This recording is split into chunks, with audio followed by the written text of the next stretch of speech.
Oi, tudo bem? Aqui é o professor Carlos Cortabitati. Seja bem-vindo ao meu canal, o canal do Corta. Aulas de física, matemática e resolução de exercícios. Essa aula é uma continuação daquele resumo de dilatação. Já tem a parte 1 e a parte 2, é só dar uma olhada aí no próprio canal que vai ver que está ali na playlist, que eu chamo Playlists SpaceX. Beleza, então eu vou na aula de hoje começar fazendo alguns exemplos numéricos bem simples. E o primeiro exemplo é esse aí, ó. Ele fala assim, vamos botar até em vermelho. Um trilho de trem de 10 metros de comprimento. Então, esses 10 metros de comprimento aí, ele vai representar o comprimento inicial do trilho. Então, deixa eu ajeitar aqui. Esse aqui é o comprimento inicial do trilho, que é de 10 metros de comprimento. Está inicialmente numa temperatura de 20 graus Celsius e através de uma fonte de calor ela vai elevar a sua temperatura para 60 graus Celsius. Então, a variação de temperatura sofrida pela barra é de 40 graus Celsius, ou seja, ela já vai aumentar devido à variação de temperatura. Deixa eu ver o que mais. Considere que o coeficiente de dilatação alfa é igual a 12 vezes 10 na menos 6 graus Celsius na menos 1. E ele está querendo saber qual é o novo comprimento aumentará a menos de 0,1% do inicial, entre 0,1 e 1% do comprimento inicial. Então, ele quer uma relação entre o aumento do tamanho da barra, que representa o quanto ela cresceu depois que elevou a temperatura, dividido pelo tamanho que ela tinha antes. Vamos lá de novo, olha só. Ele quer o seu novo comprimento, ó. Seu novo comprimento aumentará. Olha lá. Um trilho de trem de 10 metros de comprimento está inicialmente a 20. Se ele for aquecido até 60, seu novo comprimento aumentará, o aumento do comprimento, ou seja, a dilatação, ela aumentará. E aí ele está dando as respostas em função do L0, em função daqueles 10 metros. Então, vamos fazer as contas aí. Para poder fazer essa relação, é o aumento do tamanho da barra em função do comprimento inicial. Comprimento inicial. Bacana. Olha só, o aumento do comprimento da barra, a gente já sabe que é dado por L0 alfa delta t, mas por L0 vai dar simplesmente alfa delta teta, porque o L0 eu já passei para o outro lado ali, né? O delta L seria L0 alfa delta teta, mas como eu passei o L0 para o primeiro membro, o delta L sobre L0 ficou o produto entre alfa e a variação de temperatura. Então, o que ele está querendo aí? Primeiro, eu vou calcular uma fração, mas ele quer um valor percentual. Então, eu primeiro vou calcular a fração e, portanto, depois eu vou ter que multiplicar por 100 para ter o valor percentual, né? Porque uma fração, por exemplo, 3/4, ela vai corresponder a quantos por cento? Seria 3 vezes 100 sobre 4. Portanto, ela seria 75%. 3/4 corresponde a 75%. Então, eu tenho a fração e eu tenho o percentual. O que eu estou calculando, delta L sobre L, é uma fração. Depois eu vou ter que multiplicar por 100. Então, olha lá, quanto vale o coeficiente de dilatação linear? 12 vezes 10 na menos 6 graus Celsius na menos 1. Cara, esse coeficiente de dilatação linear, ele diz o seguinte, tá? Ele está dizendo que se eu tiver uma barra de 1 metro e ela variar apenas a temperatura de 1 grau Celsius, significa que o crescimento dela será 12 vezes 10 a menos 6 metros. Bem pequenininho. Os aumentos de tamanho por dilatação são pequenos, tá? São muito pequenos. É por isso que, lembra na aula passada, quando elevei o alfa ao quadrado, já é um número pequeno ao quadrado, é um número desprezível. Então, beleza. O alfa vale 12 vezes 10 a menos 6. E a variação de temperatura é de quanto? Ele passou de 20 para 60. Portanto, ele variou 40 graus Celsius. Ah, que legal! Então, ó, graus Celsius vai embora com graus Celsius na menos 1. E eu vou ficar sem unidades, porque é uma relação entre comprimentos, né? Então, aqui vai ficar 4 vezes 12, que dá 48. 10 a menos 6 vezes 10, porque aqui eu deixei, era 40, e eu botei 4 vezes 10 para multiplicar apenas o 4 por 12. Então, faltou o 10 para multiplicar por 10 a menos 6, que vai dar 10 a menos 5.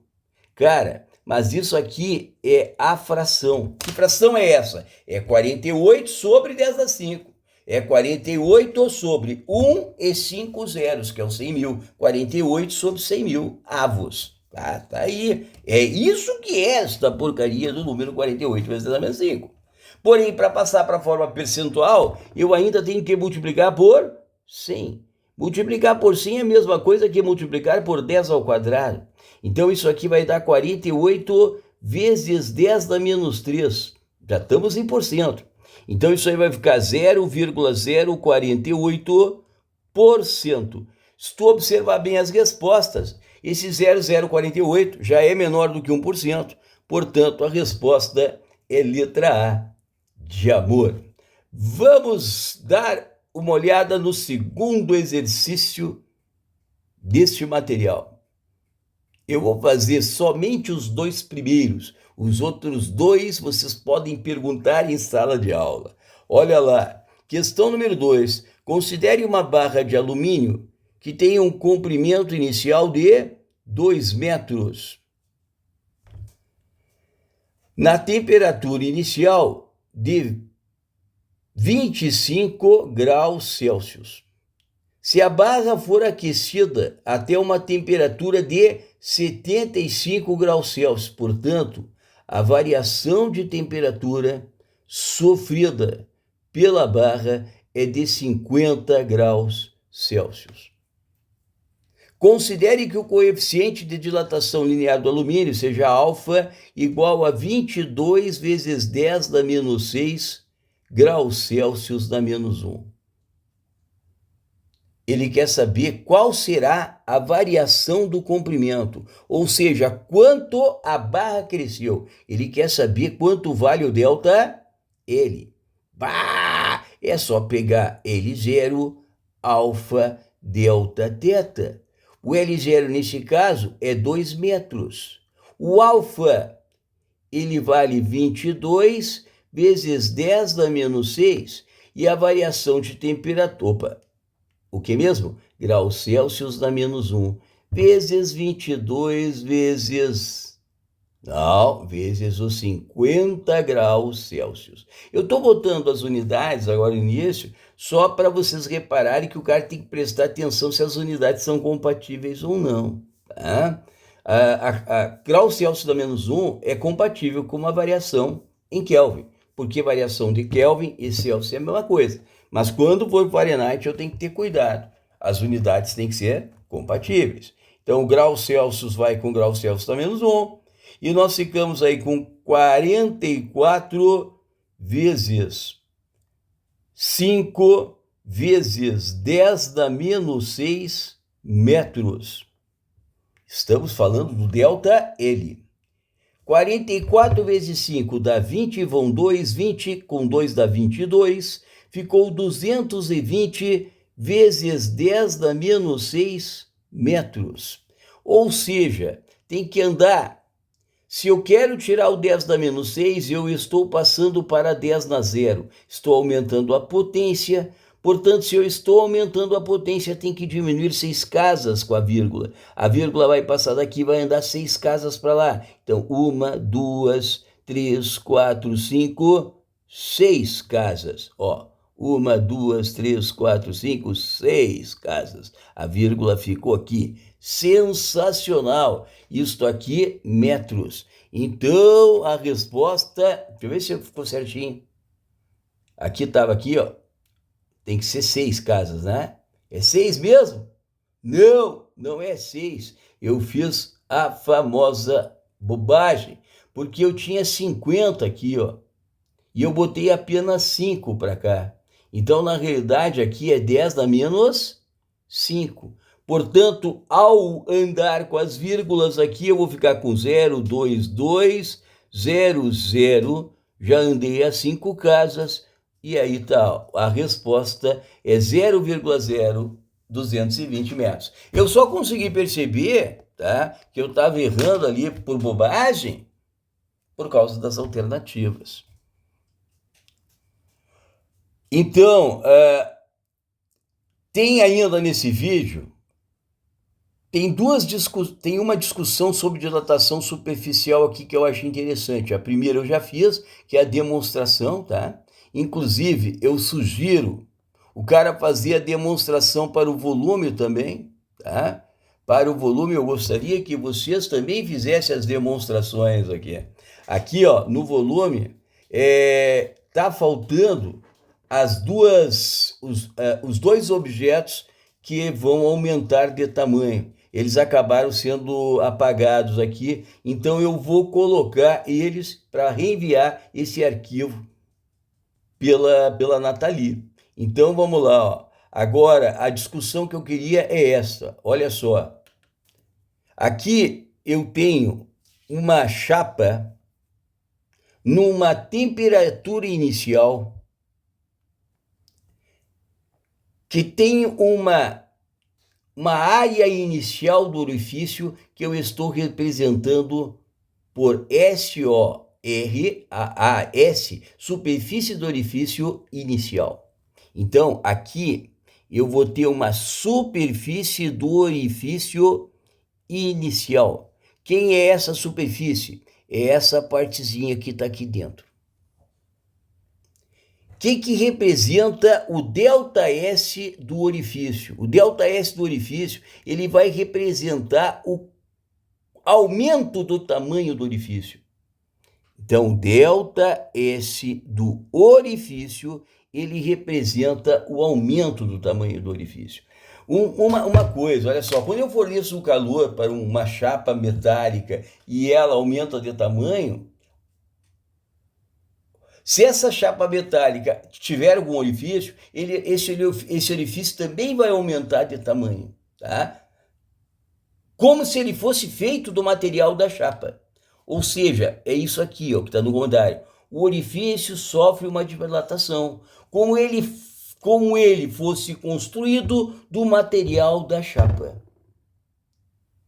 Bom, aqui ainda eu tenho que considerar para essa análise a variação de temperatura que eu pego no termômetro e o coeficiente de dilatação superficial da chapa. Porque o crescimento do orifício, segundo a gente está observando, é igualzinho ao comprimento da chapa. Porque se essa aqui fosse uma chapa maciça, ela teria um crescimento exatamente igual à parte externa que está aqui. Então, se ela não tivesse o furo, o final seria assim.